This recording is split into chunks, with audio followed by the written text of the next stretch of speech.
Hi, it's Scott. ROCKFILE back with another podcast review for you. Going to talk about the new Arrow Special Edition, limited edition of Dark City. Hard to believe this movie came out in 1998. I remember it clearly. Remember sitting in a very, for some reason, cold movie theater, and it really fit the whole thing. The movie always kind of looked kind of dark and had a gloomy atmosphere, and that just added to it. And this new 4K from Arrow is spectacular and took me right back there. Matter of fact, for such a dark movie, it's hard to imagine how bright it is, but man, this looks great. Short version of my review. If you like this movie, you have probably already pre-ordered Dark City on 4K. If you haven't yet, it's currently on sale at most retailers for about $35, which is about $10 less than these special editions go for. Has a slipcover, comes in a hard box. You get the 4K of the director's cut, the 4K of the theatrical edition. You get a bunch of extras. You get a poster. You get some postcards that have scenes from the movie on one side, poster artwork on the other side. You also get Dr. Strieber's business card and a postcard to Shell Beach. I don't want to talk too much about this movie because this $27 million production only made $27 million back. I find that hard to believe and unfathomable. There are some extras from the 2008 Blu-ray release, which was the last time this movie was released, 2008. Last time this movie came out on home video. The introduction that says it's from Alex Proyas, who's the director, it has more Roger Ebert, who is just gushing about the film and how great it is. And rewatching it last night, I haven't seen it in years. It's just always been one of those movies that I consider to be a classic. I saw it in the theater. I don't care what the critics said or how much money it made. That's a movie I'll pull out because I absolutely love the actors, the execution, all of it. It's just always been a favorite.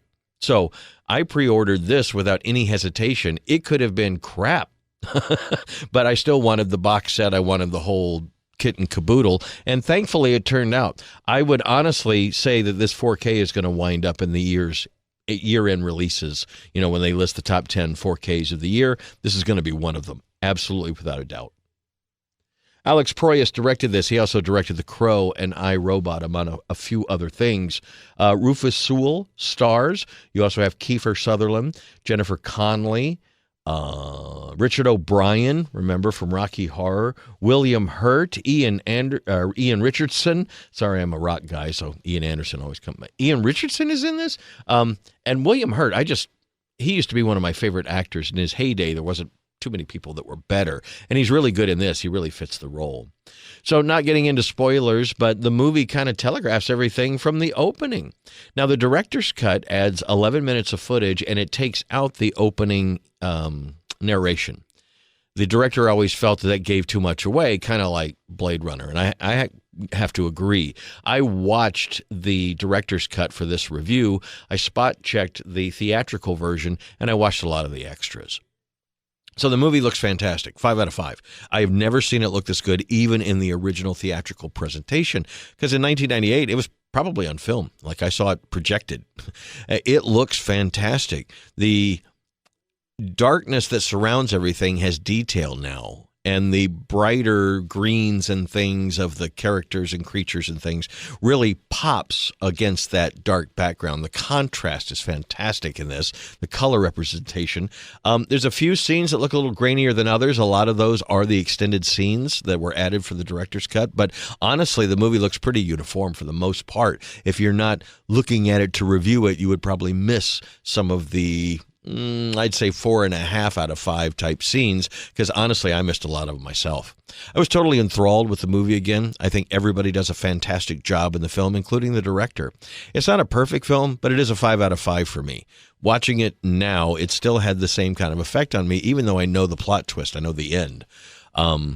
It stands up as one of the greatest science fiction movies of all time. It goes up there in that top 10 with 2001: A Space Odyssey and a few other movies. It really is that good a film. So well put together and so timeless in its execution. Has a little film noir about it, a little sci-fi, a little mystery, a little horror movie even. I had forgotten about the nudity and a little bit of, not really gore, but blood. Yeah, it definitely deserves the kudos it now gets. It kind of became a cult classic after it didn't do so well in the theater, and these days it's pretty highly regarded. I thought the cinematography and what really struck me was the fact that they used practical effects and miniatures for most of the movie. There were a couple things where at the time they had to do computer generated stuff, but there's very little of that in the film. A lot of it is very practical, done on giant sets, the types of which we really don't build anymore. City streets, whole blocks were recreated. This is anyway. If to talk more about it would give things away, but a guy wakes up in a bathroom. There appears to be a murder that he may or may not be responsible for. He gets a phone call, and off we are. He's trying to clear his name. He finds out he's married. He doesn't really have any memories to go on. He gets involved with a cop. He gets involved with some other people in town. There's this doctor played by Kiefer Sutherland is, you think, trying to help him, or maybe not. You're not real sure. And then you start finding out more. And for a while there, you get a bit more confused because they talk about some terms that really aren't defined in our current vernacular, that these creatures can, or these things can do this. And it's just like, what does that mean? But you find out later what it means.